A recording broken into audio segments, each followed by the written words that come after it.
Olá, crianças, bem-vindos a mais uma aula de Geografia. E este é mais um vídeo para ajudá-lo na sua atividade.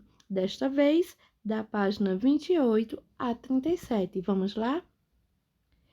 O tema da nossa aula é o Brasil e suas diferenças. E eu começo perguntando para você: o que você entende por diferença social? Sobre desigualdade e sobre distribuição de renda. Você sabe o que é renda? Vamos lá. Distribuição de renda é a distribuição das riquezas que cada um consegue acumular com o seu trabalho. O que ela ganha com o seu esforço, com o seu trabalho. Então, ela vai acumulando seus recursos financeiros. E todas as pessoas no Brasil conseguem guardar, acumular bens, ter sua riqueza da mesma forma? Todas as pessoas têm as mesmas condições sociais? Conseguem usufruir de todos os benefícios que o dinheiro pode lhe trazer de forma igual? No nosso texto, diz que no Brasil a distribuição de renda entre a população é feita de modo desigual. Se você, antes de ler, pensou nessas perguntas que eu fiz e também concorda com o que está dito no texto, vamos lá. Isso quer dizer que, em nosso país, a maior parte da renda fica concentrada em uma pequena parcela da população, ou seja, poucas pessoas ficam com a maior parte da renda. A desigualdade na distribuição de renda, ela gera uma desigualdade social. Pois é, com essa renda, com esse poder aquisitivo, com esse dinheiro que cada cidadão ganha com seu trabalho, com o que ela vai acumular, que vai poder permitir que cada pessoa tenha acesso a bens e serviços que atendam às suas necessidades. E que necessidades são essas? Saúde, educação, lazer, moradia. A desigualdade ela pode ser percebida, por exemplo, quando observamos que algumas pessoas têm acesso a uma boa alimentação, conseguem fazer sua feira decentemente, né? Não precisa estar vivendo do que as pessoas lhe oferecem para ajudar na sua sobrevivência, que tem uma moradia digna, sem precisar estar morando em invasões, para conseguir um pedaço de terra, para conseguir que seja contemplado com um programa de assistência do governo, que tenha uma boa educação, lazer, que possa assistir a um cinema, ir a um cinema, assistir um filme, saber o que é assistir a uma peça de teatro, ter condições de comprar um livro para ler, né?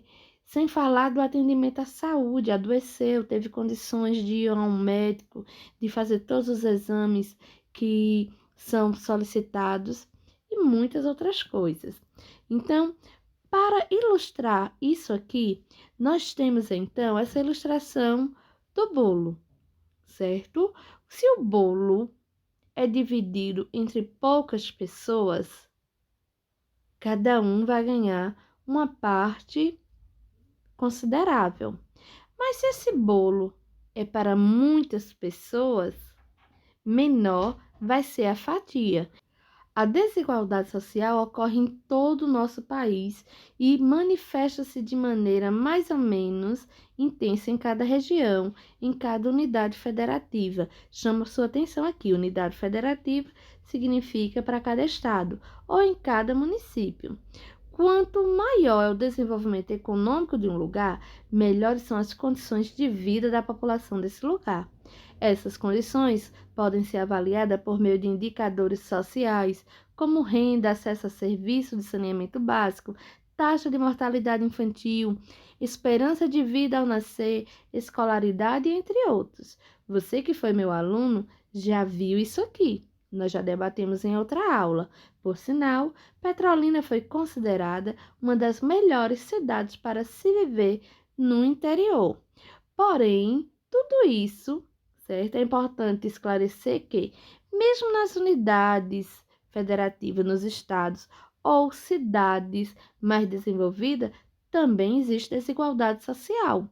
Não é porque Petrolina ganhou o destaque de cidade melhor do interior para se viver que não existe desigualdade social.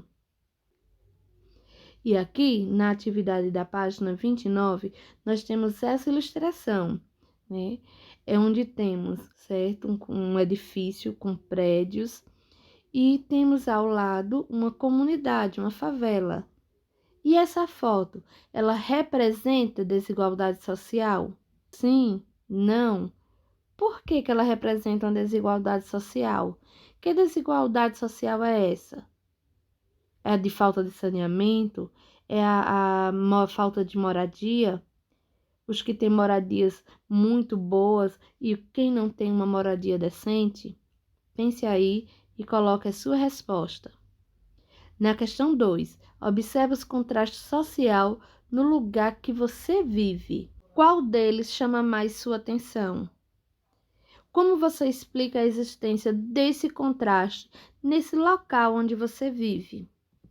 Na página 30, na questão 3, nós temos a seguir um mapa, certo? Onde apresenta a distribuição percentual de moradias com acesso à rede coletora de esgoto, ou seja, o esgotamento sanitário, por unidade federativa, por estado, em 2015. Vejam que quanto mais claro é a cor do mapa, está dizendo que menos aquela região tem rede de esgoto. Quanto mais escuro a cor do mapa, significa que esse estado, esta unidade federativa, tem o maior número de moradias ligado à rede de esgoto. E aqui nós temos questionamentos a ser respondido com base no mapa. Letra A. Quais unidades federativas apresentam os menores percentuais de moradias com acesso à rede coletora de esgoto em 2015? Vou chamar sua atenção para as siglas que aparecem no mapa. Cada sigla dessa é o nome de uma unidade federativa, é o nome de um estado. Deixo aqui um desafio para você. Na hora de responder, não coloque somente a sigla, tente colocar o nome do estado. Você sabe qual o nome dos estados que cada sigla dessa representa? Você sabe qual é a sigla do seu estado? Letra B. Quais unidades federativas apresentam os melhores percentuais de moradia com acesso à rede coletora de esgoto em 2015? Letra C. Qual é a faixa percentual de moradias com acesso à rede coletora na unidade federativa onde você vive? Você vive em qual unidade federativa? Que estado que você mora? Letra D. É importante que as moradias tenham acesso à rede coletora de esgoto? E aí, você acha que é importante? Por quê? Resiste sua resposta. Letra E. Em sua opinião, o que deveria ser feito para aumentar a quantidade de moradias com acesso à rede coletora de esgoto? Aqui, você vai colocar o que você acha que deve ser feito, o que um governo deve fazer para aumentar essa quantidade de moradias com acesso à rede de esgoto. Na questão 4 da página 31, leia o texto do quadro e em seguida observe o mapa. Então, nós temos aí a taxa de mortalidade infantil representa o número de óbitos, ou seja, de morte, de crianças menores de 1 ano para cada grupo de 1.000 crianças nascidas vivas. Essa taxa também é representada pelo símbolo de porcento, já que ela se refere a cada grupo de 1.000 crianças nascidas vivas. E aqui nós temos o mapa. Novamente, chama atenção. Veja que aqui nós temos a taxa de mortalidade e o mapa, ele está todo colorido. E cada cor representa uma quantidade. Vejam que ele disse que é em porcentagem. Então, quais unidades federativas aqui as crianças têm menos taxa de mortalidade, que as crianças morrem antes de completar um ano de vida. Os estados do Rio Grande do Sul, que está entre 9 a 10%, de Santa Catarina, que também está entre 9 a 10%, o Paraná e Espírito Santo, que estão nesse verde bem clarinho. Vejam que há variação de cores, de tonalidade de verde. À medida que vai aumentando a intensidade da cor do verde, significa que maior é a taxa de mortalidade de crianças que morrem antes de completar um ano de vida. E aqui nós temos os questionamentos a serem respondidos. Tudo isso com base no mapa. Então, vamos ver como é que a gente consegue medir a desigualdade de renda no Brasil. Como já foi dito, a sociedade brasileira é marcada por grande desigualdade de renda, mas existem lugares em que essa desigualdade é maior do que em outros lugares. Para isso, é usado o índice Gini.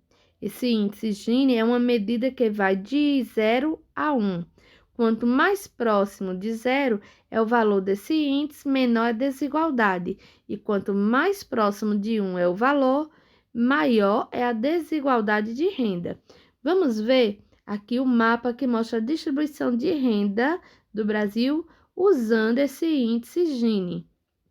E aqui nós temos o mapa do Brasil e temos ele todo colorido, certo? Com cores diferentes. Então, cada cor aí é diferenciado. As cores mais claras indicam que maior é a distribuição de renda. E as cores mais escuras indicam que são os estados, as unidades federativas que têm os piores índices de distribuição de renda, conforme o índice Gini. E questão 5, com base no mapa, responda: a desigualdade entre negros e brancos, será que existe? Você estudou que a desigualdade de renda gera desigualdade social. No entanto, ao avaliar as condições de vida da população, percebemos que as desigualdades sociais são mais profundas entre a parcela da população que se declara de cor ou raça preta ou parda, demonstrando uma sociedade marcada ainda por desigualdades raciais. A origem disso tem relação com a própria formação da sociedade brasileira. Durante o período colonial, entre o século XVI e XIX, as terras eram controladas por grandes fazendeiros que também detinham o poder político e econômico. Já a força de trabalho era composta, por sua maioria, de africanos trazidos como escravos para as terras brasileiras. Após o fim da escravidão, em 1888, não houve uma política que garantisse aos escravos libertos e seus descendentes acesso à moradia e à propriedade da terra, à educação, entre outros bens e serviços necessários ao desenvolvimento humano. Ou seja, não se garantiram as condições mínimas para que essas pessoas pudessem viver de forma digna. O gráfico abaixo mostra que os negros ainda são maioria entre os mais pobres da população brasileira. E aqui nós temos um gráfico demonstrando a parcela de brancos e negros entre os 10% mais pobres e entre o 1% mais rico da população brasileira. Quando a gente vai para analisar o gráfico dos 10% mais pobres, nós temos aí em destaque que os negros são os mais pobres, se comparado aos brancos. Quando vamos para o gráfico de 1% mais rico, os brancos são mais ricos e os negros mais pobres. E aí, com base nesse gráfico, você vai responder as questões. Atualmente, mais de um século após a abolição da escravidão no Brasil, muitos descendentes de africanos ainda enfrentam dificuldades provenientes da discriminação racial. Diversos indicadores sociais ressaltam a desigualdade entre negros e brancos, revelando que, em geral, a parcela negra da população brasileira apresenta condições de vida inferiores às da parcela branca. Vamos conhecer alguns dos exemplos que evidenciam essa realidade. A educação é um desses exemplos. Pesquisas mostram que os negros têm, em média, menos anos de estudo do que os brancos, apresentando assim nível de escolaridade inferior em relação aos brancos. O mapa ao lado mostra essa média de anos de estudo da população negra e da população branca no Brasil. Se comparado com a mulher branca, com o homem branco e a mulher branca têm mais tempo de escolaridade. Aqui, mais um mapa representando a média de anos de estudo das pessoas com 15 anos ou mais de idade por sexo, segundo cor ou raça de cada região.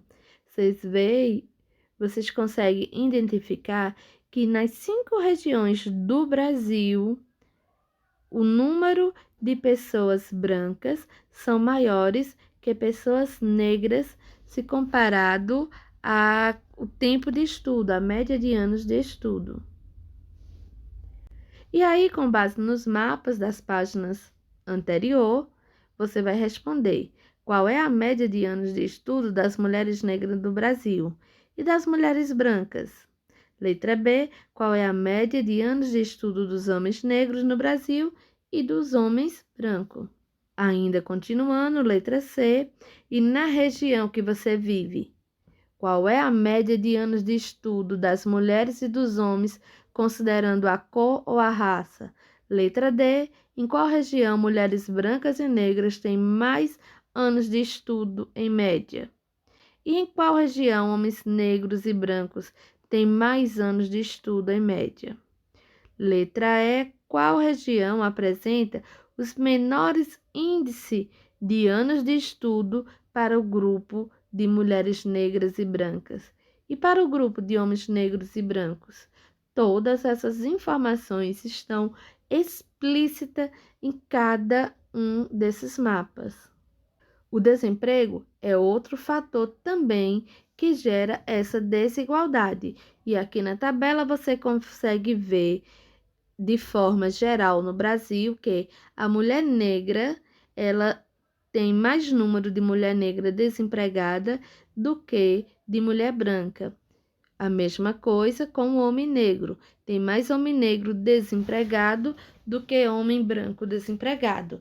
E se a gente for analisar por regiões do Brasil, a gente consegue identificar o mesmo resultado. Os negros, eles têm mais um quantitativo maior de negros desempregados, tanto no sexo feminino quanto no sexo masculino, do que desempregados da cor branca. Na página 36, a questão 8, né? Você tem que responder conforme os dados da tabela. E letra A, qual é a taxa de desemprego de mulheres negras da região onde você vive e de mulheres brancas? Isso aí é uma questão, uma resposta pessoal. E você pode entrar no Google e pesquisar qual é a porcentagem de desemprego em Petrolina e ver o que é que aparece. Faça essa pesquisa. Letra B. Qual é a taxa de desemprego de homens negros na região que você vive e de homens brancos? Você pode estar pesquisando. Qual a região apresenta a maior taxa de desemprego entre mulheres negras e entre mulheres brancas? E qual região apresenta taxa de desemprego entre homens negros e entre homens brancos? Questão 9. No Brasil, as mulheres são as que mais sofrem com o problema de desemprego, especialmente as mulheres negras. Em sua opinião, por que isso acontece? E além da educação e do desemprego, nós temos também acesso ao serviço de saneamento básico, que faz gerar também toda essa desigualdade social. Então, assegurar que todas as moradias tenham acesso a serviços de saneamento básico é fundamental para garantir a saúde e o bem-estar do conjunto da população. A falta de saneamento favorece a proliferação de doenças, além de degradar o meio ambiente. O acesso a esses serviços é mais um indicador que mostra a desigualdade entre negros e brancos no Brasil. Ao observar os dados que mostram a proporção de moradias situadas em áreas urbanas com abastecimento de água tratada e acesso à rede de coleta de esgotos, constata-se que a condição da população negra também é inferior em relação à população branca. Mais uma vez, um gráfico. Vejam aí, moradias chefiadas por brancos. Vejam que tem uma quantidade, né, nos brancos bem significativa, com abastecimento de água bem maior do que chefiadas por negros. A mesma coisa com a coleta de esgoto. Vejam que nas casas onde são chefiadas por brancos, a coleta de esgoto é maior do que nas moradias, nas casas chefiadas por negros. Com base no gráfico, responda qual é o percentual de moradias chefiadas por negros com acesso ao abastecimento de água e de moradias chefiadas por brancos. Qual é a porcentagem de moradias chefiadas por negros com acesso à coleta de esgoto e a de moradias chefiadas por brancos? Na questão 11, mais uma opinião sua. Em sua opinião, por que essas diferenças existem se o saneamento básico é um serviço essencial para o bem-estar de todos? Como não estamos no presencial, converse com as pessoas em sua casa, com seu pai, com sua mãe, e escute a opinião deles. Então, você conseguiu responder sua atividade à medida que ia assistindo esse vídeo? Se conseguiu, muito bem. Caso não, pegue agora o seu livro e comece a responder. Até o nosso próximo vídeo com a correção desta aula.